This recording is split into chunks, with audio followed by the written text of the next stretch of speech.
Hello, my name is April Hawkins and I teach 2nd grade at O.H. Still Elementary. Classroom management is important because it gives kids structure. If you set expectations, it will be much easier for you and everybody else in your classroom to know what they're supposed to do. In my first years of teaching, I really struggled with classroom management because I had such a diverse classroom. I had some crazy boys and some really bright, good girls and some drama going on, and I didn't really know what I was doing. I had a color changing system like a lot of teachers do, but it just really didn't seem to work for me because even when good kids would do something wrong and I had to hold them accountable for their actions and they had to change their color, it was a really big deal and there would be crying involved and it was awful. It was awful. It was awful for everybody. I felt bad. They felt bad about themselves, and so I knew something had to change. I would say with my color changing system, the thing that was really lacking was kids weren't really responsible for their own behavior and their own choices. It was me making the responsibility decisions for them. If they did something, I would say, you did something wrong, go change your color. And then it would result in a whole bunch of, but I didn't get in trouble last time for that, and you gave me a bunch of warnings for that, and whatnot. And so it just was not structured enough for everybody. So now my current system is a whole lot better. We do behavior check-ins 3 to 4 times a day. And they basically are taking the responsibility for their actions.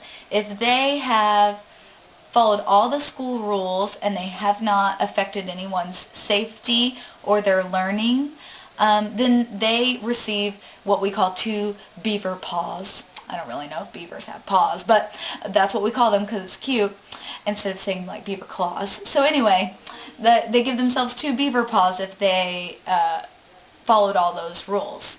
Now, if they didn't follow one of the rules, they accept responsibility and they might offer themselves 1 paw instead. And then if they really had a rough morning or a rough time until that next check-in, they might offer themselves 0 paws, or if they really affected someone's learning. And so it's been really good because it also offers up dialogue. We do concerns for other people or compliments for other people, and it allows us not to have to deal with things right in the moment whenever emotions are high and everything's crazy. We can take a step back and reflect on what happened earlier, and it's not so emotional and it's not so awful. They can lose up to 3 paws, and if they lose 3 paws, then they get a beaver behavior report. But really, it keeps those kids accountable for their actions.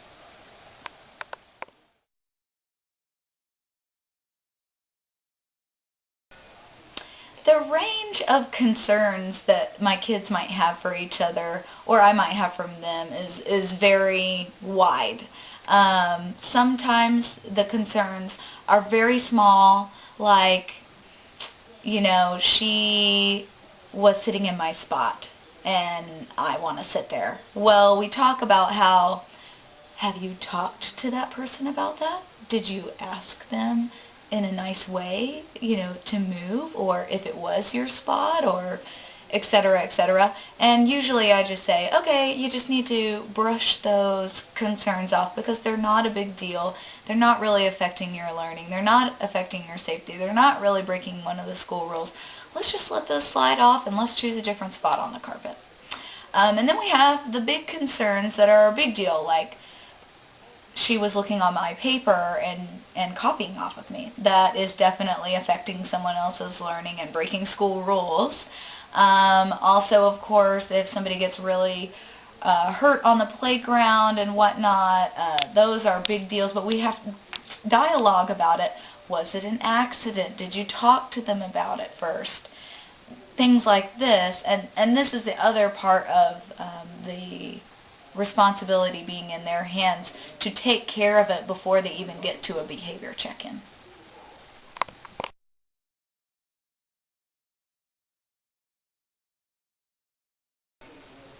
Compliments are also accepted at behavior check-in times, as well as concerns, and they're my favorite. And I tell the kids, I'd much rather you have a compliment for someone than a concern for someone. The compliments usually are, Jaylee, you've been my best friend for like the whole year. Or they might be, Jaden, you totally rock. Or I have a compliment for Melanie because she was super fast in PE and we won the game. And so they foster a really positive environment in our classroom, and it creates, almost a little family unit, as you become in the classroom. So I love compliment time, and I suggest it highly for everybody.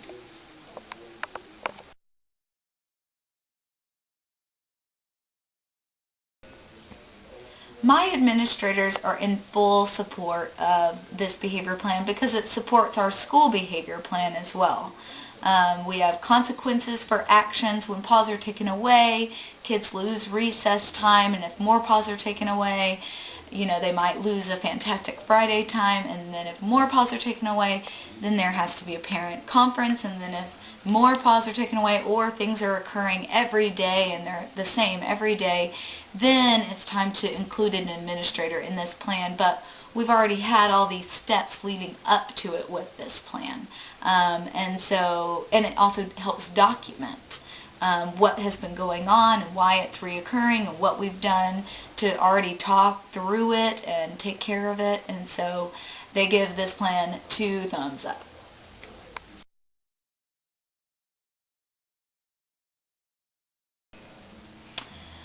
I would say that this plan that we have works for about 95% of students.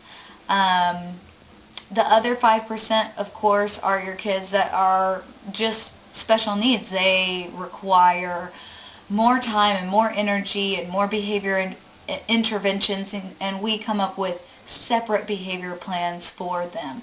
They might still participate in our behavior check-ins and whatnot, but we would have something else in place to help them be successful. And usually when it comes to that point, an administrator is involved and the parents are involved in this plan, and we get something going. So I would say that this is effective for most students, but not all.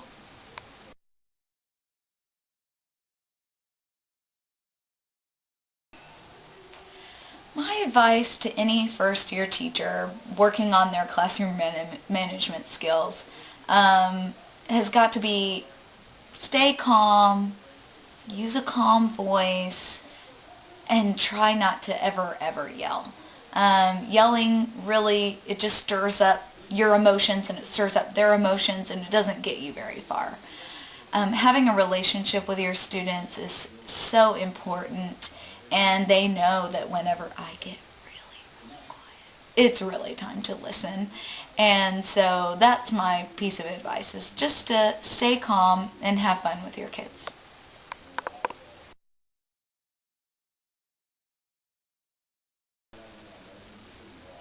Thank you, Mrs. Hawkins, for sharing your experiences with classroom management. It was no problem, my pleasure.